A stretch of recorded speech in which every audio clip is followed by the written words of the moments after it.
Enseguida podremos escuchar de la voz de Margarita de Pilar Silva, directora de la Asociación de Directores Escolares de México, ADEM, las estrategias de gestión educativa para promover un liderazgo participativo en todos los niveles, promoviendo la construcción de una verdadera comunidad educativa implementadas en distintas instituciones educativas.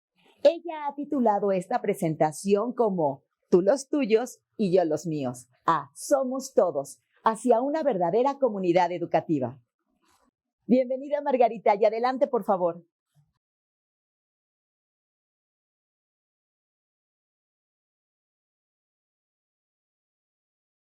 Hola, muchas gracias por estar aquí. De verdad que es un gusto poder compartir con ustedes algunas de pues las estrategias de gestión educativa que ayudan a construir un liderazgo mucho más compartido, mucho más horizontal. Son diferentes maneras en las que recientemente se ha estado nombrando a este tipo de gestión.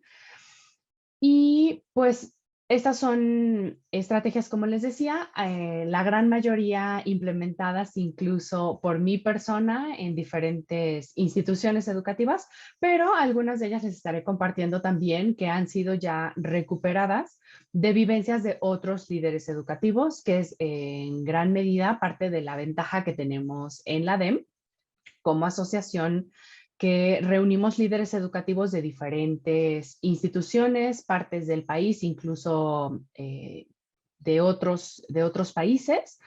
Y gracias a esto, pues vamos construyendo una comunidad justo para ir aprendiendo de esta manera, ¿no? Unos de otros. Entonces, pues ahora sí que sin más preámbulo, voy a empezar a compartirles el por qué de incluso de este nombre que le pusimos al caso de éxito, ¿no? Este caso que se llama de ir, por así decirlo, de la frase de tú los tuyos y yo los míos, aún somos todos, como una verdadera manera de construir una comunidad educativa en todo lo que esto implica, ¿no? Y entonces, justo esta frase de tú los tuyos y yo los míos, la podemos interpretar en diferentes niveles.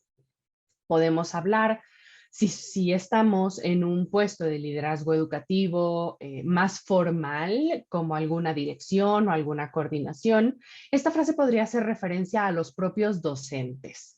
Y en este sentido, parte de lo que vamos a platicar son estrategias de cómo los docentes podemos integrarnos en una gran comunidad en vez de que estemos divididos por secciones o por escuelas. Sin embargo, y quizás es lo más común que esta frase pueda aplicar a los estudiantes, ¿no? Tú los tuyos, yo los míos.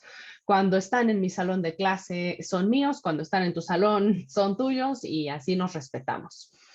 ¿En qué sentido? Bueno, cuando estamos en niveles inicial, primaria, preescolares, es mucho más común que un único docente, sea una maestra o sea un profesor, sea quien tenga a ese grupo por la mayor parte del tiempo o por mitad de jornada, si somos escuela quizás bilingüe, ¿no?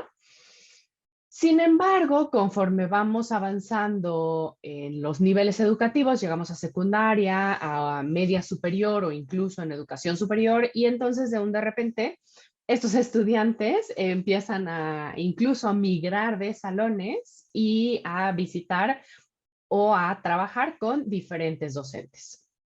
Las primeras estrategias en concreto que yo quiero compartir con ustedes son estrategias que podemos vivir al interior de las instituciones educativas para lograr que como docentes vayamos trabajando todos al unísono.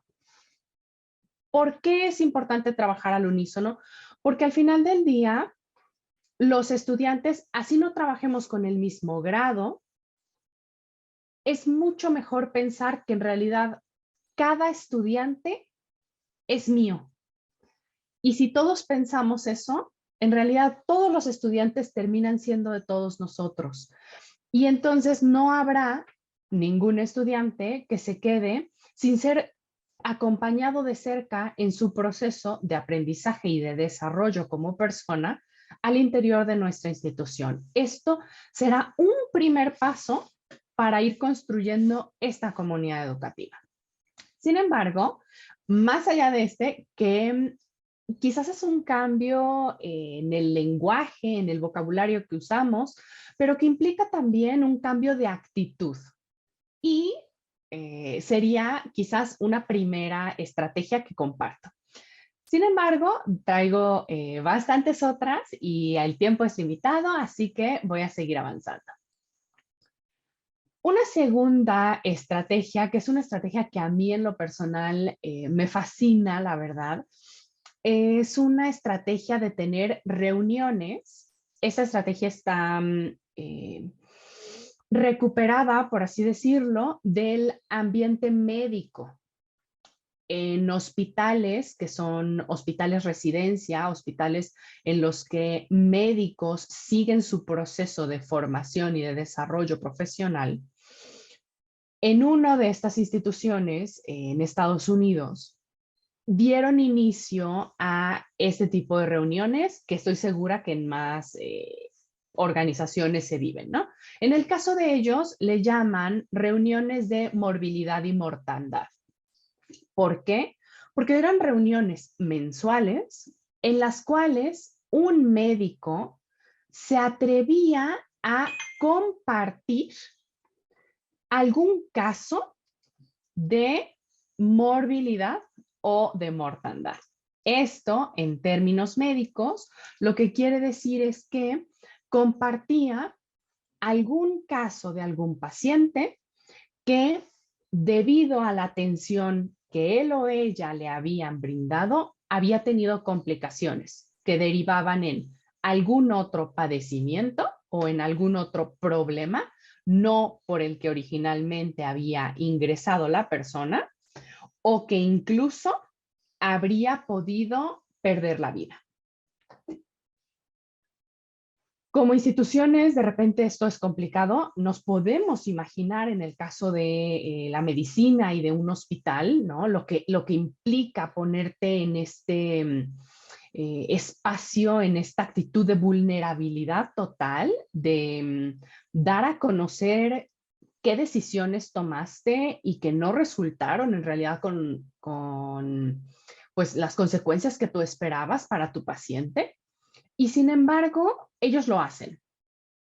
Se atreven a hacerlo porque entienden el valor que implica tanto para futuros pacientes propios como para todos los pacientes que cada uno de los otros médicos va a atender. En este sentido, es que, pues, tal cual se vuelve ya no solo una posibilidad de hacerlo, sino que lo podemos llegar a considerar como necesario. En el caso de la educación, que fue la migración que yo hice con el grupo de docentes que trabajaban bajo mi cargo, ¿qué fue lo que empezamos a hacer? Pues bueno, tal cual, a través de un formulario de Google, para que fuera una cosa muy práctica, cada uno de los docentes tenía la encomienda de, al terminar la semana, registrar al menos una actividad, una experiencia de aprendizaje que no hubiera resultado como él o ella lo habían pensado. Sin embargo, tenían la libertad de, al finalizar una jornada o al finalizar una hora clase, registrar, en el caso de que hubieran vivido una experiencia con esas características, y podían registrar cuantas fueran necesarias.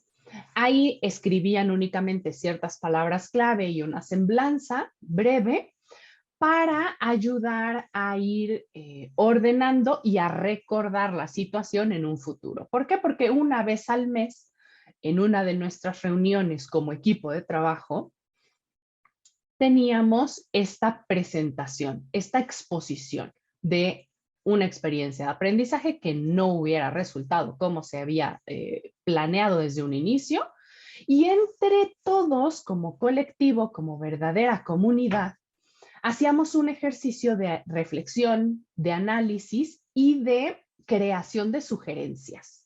Entonces, gracias a esto, todos nos íbamos enriqueciendo porque veíamos, a ver, ¿con base en qué tomaste la decisión?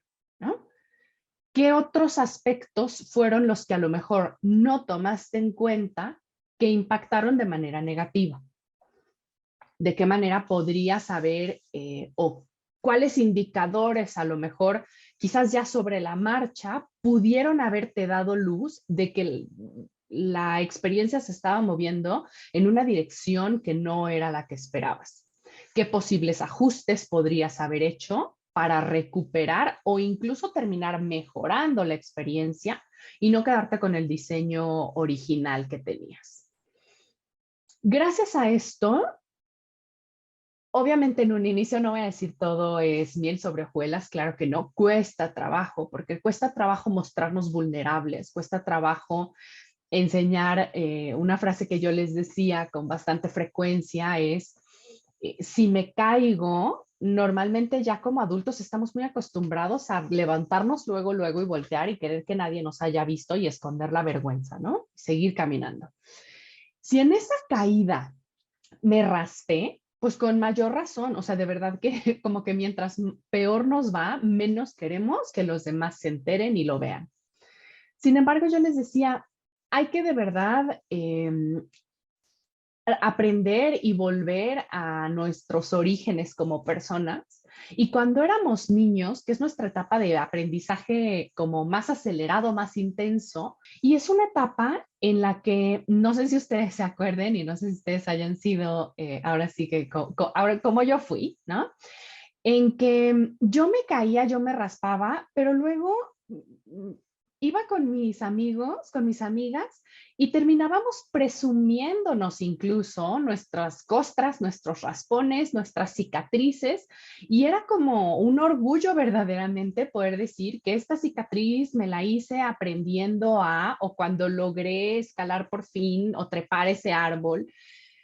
Tendríamos que poder regresar a esa etapa, bueno, no regresar a esa etapa, sino recuperar esas características. Y entonces decir, a ver, si yo ya me caí en ese hoyo, pues mejor pongo un letrero y ayudo a todos mis amigos a que no se caigan también en ese hoyo, ¿no? Aprendamos juntos como comunidad, seamos verdaderamente una comunidad educativa, una comunidad de aprendizaje en que nos ayudemos todos a ir mejorando. Si como docentes nos ayudamos entre nosotros, podremos ayudar mucho más, apoyar mucho mejor a cada uno de nuestros estudiantes en su proceso de aprendizaje y de desarrollo. Pero bueno, esta era una de las estrategias que les quería compartir. Sin embargo, de verdad que hay más y me estoy dando cuenta que voy como hablando demasiado con el ejemplo, entonces me voy a poner quizás un poco más concreta en las siguientes para alcanzar a compartir suficientes. Otras opciones pueden ser generar unas bases de recursos compartidas entre docentes. Puede ser tan sencillo como una hoja de cálculo de Google en la cual pongamos qué recurso hemos descubierto que nos ha sido útil, en qué contexto lo hemos utilizado nosotros, que nos fue exitosa la experiencia, y en general qué características tiene esta herramienta. Y de esta manera podemos generar pues tal cual como una especie de directorio interno entre nosotros, que además, si le queremos complementar con quién está haciendo la recomendación, podemos, en caso de que nos llame la atención, preguntarle a la persona en específico, incluso si tiene algún tip concreto que nos pueda dar. Otra estrategia que en mi experiencia es maravillosa es hacer observaciones y retroalimentaciones entre pares. Estamos bastante acostumbrados a que las observaciones de clase las termina haciendo alguien que nos quiere evaluar y nos terminan incluso calificando quizás. Una experiencia que yo tuve muy, muy buena fue la de implementar observaciones entre pares, entre docentes. Se complejiza un poco quizás la logística para quien está en el puesto de coordinación o de dirección para organizar todo, o para hacer que cuadre. Sin embargo, los beneficios son en verdad muy, muy grandes. ¿Qué implica? Tener una breve reunión previa en donde se especifique en qué va a estar el ojo durante la observación, tener el momento de la observación, que no necesariamente es toda una hora clase, si puede serlo, es lo ideal. Y necesita también un tiempo posterior para una reunión breve en la cual se dé la retroalimentación entre los dos docentes. ¿Qué es el gran beneficio de esto? En mi caso, cuando lo implementé, cada docente tenía la oportunidad de solicitar ser observado si quería que le retroalimentaran porque sentía que había algo que podía mejorar. Podía solicitar observar a alguien que fuera experto, que tuviera gran experiencia en cierta área. Y entonces a través de un formulario de Google, de verdad que muy sencillo, cada uno de los docentes respondía en qué áreas o en qué aspectos o en qué prácticas docentes se consideraba sólido, que podía llegar a ser ejemplo para otros, qué aspectos le gustaría seguir desarrollando, sabía que necesitaba pues este apoyo, y eso era como información general, por así decirlo, de perfil. Y más allá de eso, ya después, a lo largo del ciclo escolar, podían ir solicitando observar a alguien o ser observados. Esto entonces ayudaba a hacer pues el mapa de la logística, ¿no? Si alguien solicitaba observar a otro docente en el aspecto de ejercicios de metacognición con los estudiantes, pues entonces yo revisaba quién había dicho que era bueno, fuerte en estos procesos de metacognición y hacía el emparejamiento. Si no hubiera nadie que hubiera levantado la mano como diciendo me pueden venir a observar, entonces era mi labor, porque yo estaba en ese momento en un puesto de coordinación académica, era mi labor desde lo que yo conocía ya a mi equipo, poder ir con alguien en específico y decirle, oye, están solicitando, yo he visto que tú haces estas actividades lo suficientemente bien como para que alguien pueda aprender al observarte, estarías dispuesto a dejarte observar, y entonces ya organizábamos toda la logística, ¿no? Esta es una estrategia que de verdad tiene muchísimo poder y muchísimo impacto, porque ya no es el tener como a un experto que llega y te dice o te quiere corregir o simplemente te califica, sino verdaderamente es como comunidad, no solo decir, sino actuar y poner en evidencia que queremos seguir aprendiendo todos de manera constante.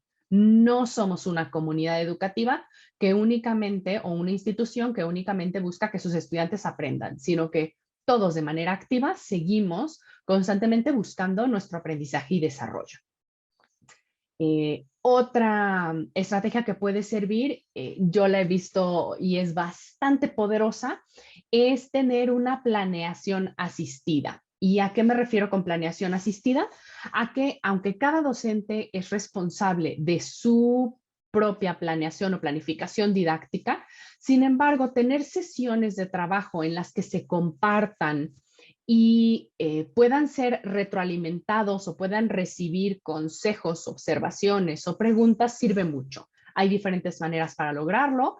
Alguna es dejar, si se tiene un área común, un área de maestros, dejar las planeaciones exhibidas y que a lo largo de, digo, se tienen que elaborar entonces con suficiente tiempo previo, pero dejarlas exhibidas quizás durante una jornada completa. Todo mundo sabe que están exhibidas y entonces en ratitos que tiene, irse dando la vuelta e ir haciéndole anotaciones a los compañeros de sugerencias de cómo lo podrían mejorar, de algo que les parezca sumamente interesante o alguna pregunta que nos surja. Y de esta manera, al terminar esta jornada, todo mundo traemos pues asistencia en nuestro diseño de planeación, ¿no? Otra manera es hacerlo en equipos ya establecidos, formalmente presentarlo, exponerlo y recibir la retroalimentación y los comentarios, pero pues esto implica tener el tiempo compartido al mismo tiempo, que luego puede resultar más complejo en cuestión de logística, ¿no? Todas estas estrategias han sido especialmente como con enfoque en los docentes. Ahora voy a migrar rápidamente a estrategias enfocadas hacia los estudiantes. Es importante irles regresando la voz a nuestros estudiantes. Cada vez más, gracias al cielo, se escucha hablar de la educación centrada en el estudiante, del estudiante como agente, del estudiante en el centro. En este sentido, y con independencia de la edad del estudiante, se le puede ir escuchando, incluso cuando todavía no habla. Los niños hablan infinidad de lenguajes, dijera Loris Malaguzzi.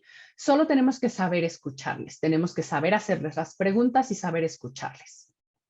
Para esto, digo, obviamente dependiendo de la edad, algunas se pueden adaptar y otras pues es más complejo, tendríamos que buscar distintas estrategias, pero armar consejos estudiantiles es una muy buena estrategia para que los estudiantes se organicen entre ellos, empiecen a desarrollar incluso competencias que de otra manera no necesariamente desarrollan en el aula y traigan asuntos que son interesantes e importantes para ellos al ruedo, a la voz de las sesiones o a la atención incluso de quien esté en la dirección, porque puede ser un ejercicio como muy puntual o puede ser mucho más en plenaria. Sin embargo, otra estrategia son justo las sesiones plenarias, que dependiendo de nuestra estructura como institución o del nivel educativo en el que estemos, pueden ser sesiones plenarias de toda la primaria o pueden ser sesiones plenarias por grado.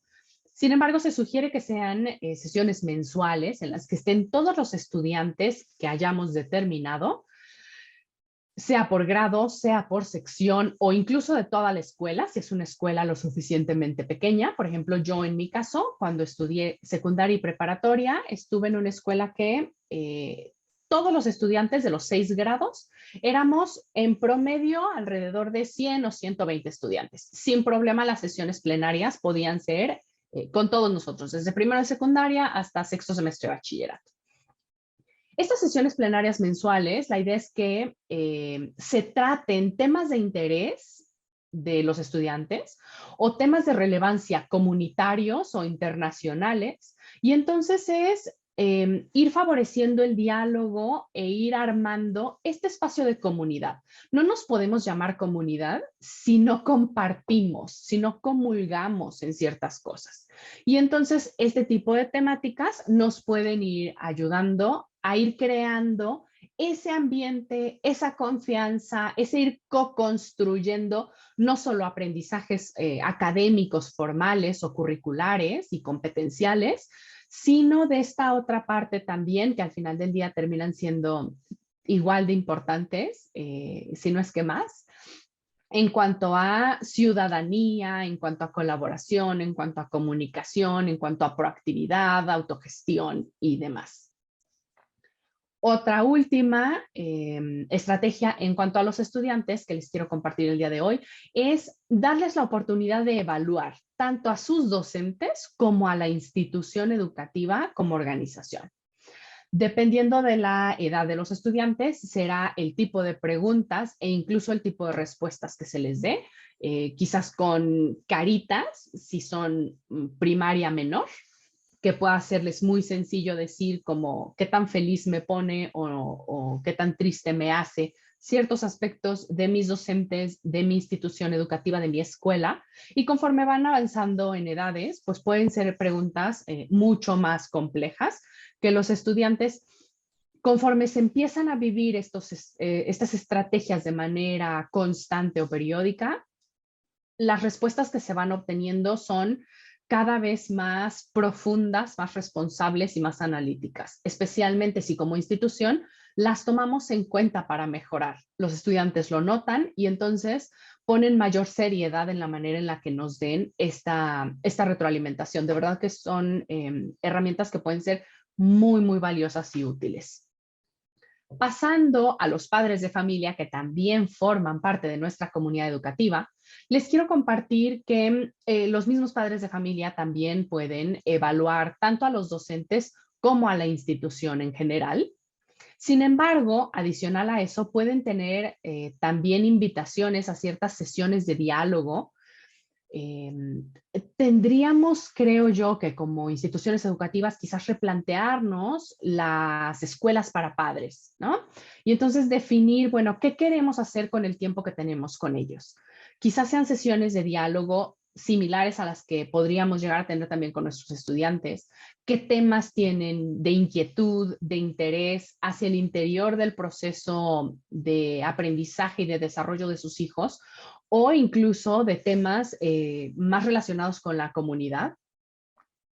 Y también de qué manera podemos apoyarles, y esto a lo mejor no tendrían que ir todos los padres de familia, pero podríamos lanzar convocatorias abiertas a que quien esté interesado asista, a que como docentes les platiquemos y les compartamos ciertas estrategias de trabajo con los estudiantes. De qué manera pueden trabajar ciertas cosas con sus hijos o pueden apoyarles en sus procesos de aprendizaje de ciertas asignaturas o en sus procesos de desarrollo de ciertas competencias o de ciertos hábitos.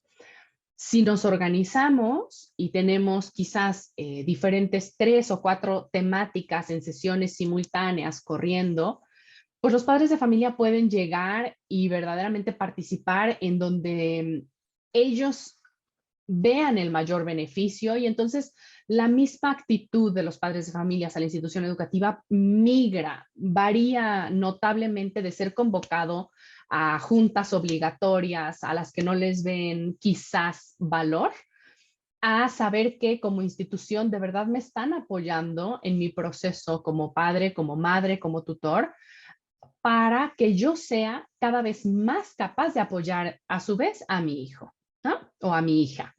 Entonces, en este sentido, esas estrategias son bastante valiosas. Y por último, ya para cerrar, me gustaría compartirles algunas estrategias que podemos hacer, porque como comunidad educativa no solo tendríamos que estar volteando hacia adentro, hacia las personas que integran la comunidad en el interior, sino que también me parece muy importante para lograr ser estas verdaderas comunidades educativas, voltear hacia afuera. Y tendríamos que poder estar estableciendo alianzas, alianzas con otras instituciones educativas de nuestro mismo nivel, hacia arriba o hacia abajo. Si esta alianza es, por ejemplo, con institución de mi mismo nivel, la alianza que yo establezca como líder educativo la puedo encaminar a que mis docentes tengan otros docentes con los cuales compartir y con quienes enriquecerse, o para que los estudiantes tengan oportunidades de enriquecimiento entre ellos, o que los estudiantes tengan oportunidades de enriquecimiento desde los docentes de la otra institución educativa en ciertas actividades puntuales quizás, para que los padres de familia tengan sesiones. A lo mejor podemos unir recursos y entonces en vez de que yo tenga que sacar de mi presupuesto una capacitación docente o una actividad de apoyo para mis padres de familia, bueno, pues nos reunimos, sea una o un grupo de instituciones educativas, y entre todos quizás sea más fácil conseguir mejores y que nos salga más barato como en este tipo de procesos, ¿no? Sin embargo, también podemos voltear a instituciones educativas de nivel superior o por debajo del nuestro, para buscar que haya unidad en este proceso educativo de nuestros estudiantes, quizás incluso hablar también de becas si somos instituciones educativas privadas y no oficiales. Pero más allá de eso, también podemos voltear a organizaciones que no sean instituciones educativas. ¿En qué sentido? Bueno, pues podemos quizás buscar empresas de nuestro alrededor. ¿Para qué? Para sensibilizar a nuestros docentes en cuanto a los perfiles de egresados y laborales que se estén buscando para el futuro y que nuestros estudiantes van a necesitar, para que nuestros estudiantes conozcan y se motiven de hacia dónde estamos desarrollándoles, en qué verdaderamente les va a servir, que esta es una pregunta relativamente frecuente y común de los estudiantes, pero ¿para qué me va a servir esto que estoy aprendiendo? Bueno, si logramos llevarlos a ciertas organizaciones, a ciertas empresas, que vean y poder explicarles, es que esto que estás aprendiendo tú en clase te va a servir para esto específicamente y no necesariamente en esta empresa, ¿no? Aquí se ve de esta manera, pero en otras empresas también te terminaría sirviendo de alguna u otra manera, ¿no? Más allá de poder conseguir, si se logra, también a lo mejor algunas donaciones de parte de estas empresas u organizaciones para nuestra institución educativa, en equipo, en sesiones para padres de familia. Ahora sí que verdaderamente las opciones son muchísimas, pero creo yo que este tipo de estrategias que ahora sí que ya están probadas y son exitosas, confío que te sirvan también a ti como docente, como líder educativo, que te animes a implementar algo de esto.